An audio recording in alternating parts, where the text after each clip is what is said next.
Hello and welcome. My name is Amber and I thought that today I would do a little book haul for you. So I had thought about doing a book haul for the second half of last year, but somewhere along the line I lost track of what books I'd already spoken to you about.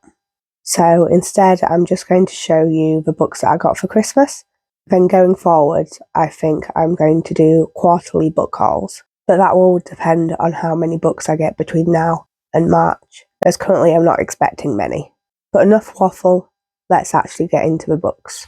So first I got Where the Dark Stands Still by A.B. Poranek.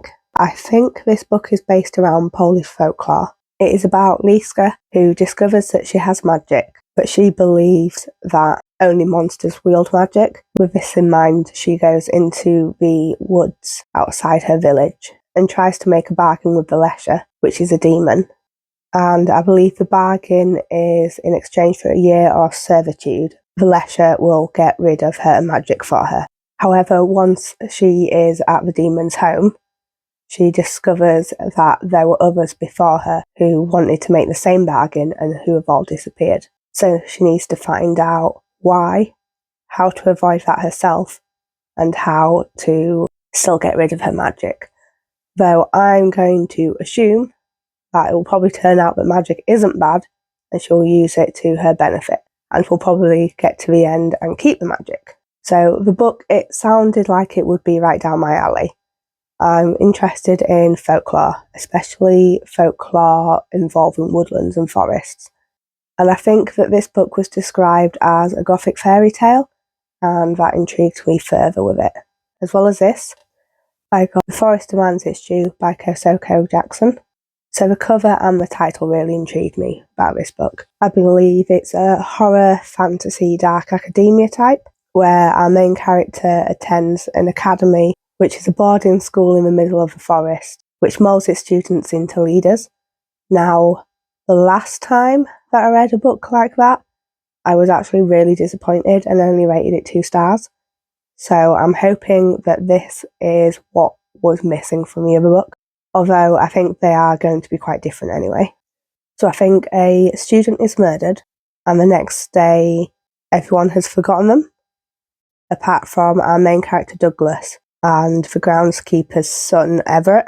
So Douglas goes about finding out what happened and why they can't remember, and in the process of doing so wakes something ancient in the forest, and horror ensues. I've been on quite a horror kick recently, and especially liking horror that is set in remote locations, so I should enjoy this. So then we have Strange True Tale of Frankenstein's creator Mary Shelley, and this is a biography by Reef. So I must admit that I don't actually like Frankenstein. I love the idea of it, and I enjoy the discussion around who the real monster is, but I didn't enjoy the book. So there is a chance that I didn't enjoy it because I was studying it at school. However, there were other books that I studied at school that I did enjoy. So that's probably not the case. I do want to at some point give Frankenstein a second try. I just need to get over the overuse of the word transcendence, which I feel still haunts me to this day, even though it's been over 10 years since I read it. The snippets I have heard about Mary Shelley's life, however, makes me interested in this book. So what I know already is that both her parents were writers, as well as her husband, who was a poet. Her mum also campaigned for women's rights, and Mary Shelley lost her virginity on her mum's grave, as well as keeping her husband's heart after he died. So I guess she was the OG goth girl, really. I also know how the story of Frankenstein came to be, with the challenge to write a ghost story. I think it was a ghost story, and the presence of Lord Byron, and the creator of the story The Vampire as well. Can't remember who wrote that though. I've not read it. I also know that there's 2 versions of Frankenstein, and I think in the second one, it's believed that some of the changes came about due to her dealing with child loss, and I think that that's influenced the second one. I could be wrong there. But perhaps through reading this, I will learn whether I am right or wrong. I also got Home is Where the Bodies Are by Jeneva. So I believe it's about 3 siblings who are not in touch, but then their mum dies. So they return home to go through her things. They find a videotape, and on that videotape, they see their parents and a dead body, and the parents make a pact to get rid of the body. Now, I believe the father could be alive, but that he walked out on them years ago. And now the siblings need to work out whether they are going to bury the tape, ignore it ever happened, or if they're going to investigate and find out what happened. So it's predominantly a horror, but it sounds like there's a mystery aspect to it as well. And it sounds like it could be fun. Then there is The Trees Grew Because I Bled There by LaRocca.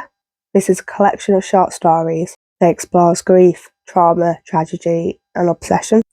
And I think there's a story about a woman who imagines horrific scenarios while she's looking after her niece. There's a couple in a park with a child who encounters a stranger. And I think, again, it's horror, so I guess the stranger's got nefarious intent. Or maybe the parents have nefarious intent against the stranger. I don't know. Read and find out.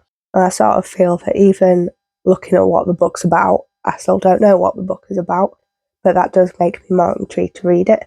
And finally, Between Worlds, Folktales of Britain and Ireland by Crossley-Holland and illustrated by Francis Castle. I don't think I need to tell you what the book is about. You can probably figure it out by the title. It is Folktales from Britain and Ireland. Not much to it. But as mentioned previously, I am interested in folklore and I want to read more about it, whether it's folklore more resembling the original tales or reading reimaginings. But then even our earliest written down tales are very different from the original tales. But I sort of feel that is the nature of folklore, is that it's told over and over, it adapts for different tellings, and the meanings and messages behind it, I think they can change with time as well, partly due to who's telling it, but also partly due to the audience as well, because how we are receiving the stories is different than how people 100, 200, so on years ago will have received it, because our knowledge and our view of the world is very different. But again, how I could view a story could be different to how you view the very same story, because our experiences and our views are all different, which I think is part of the reason why I like folklore. And I also like how it's shaped the world and how the world has shaped it as well. I feel I'm just waffling right now. So time to move on. So that is every book that I got for Christmas. I've realised that there's quite a theme with the books that I got. So that's the horror, folklore and woods seem to feature heavily in most of them. I'm not complaining. These are things that I rather enjoy. Hence why people got me books with these themes in them. And it does mean that I am looking forward to all of them. So did anyone else get any interesting books for Christmas? Or did you read anything good over the festive period? Let me know in the comments. And as always, like this video if you liked it, subscribe if you want to see more, and I'll catch you in the next one.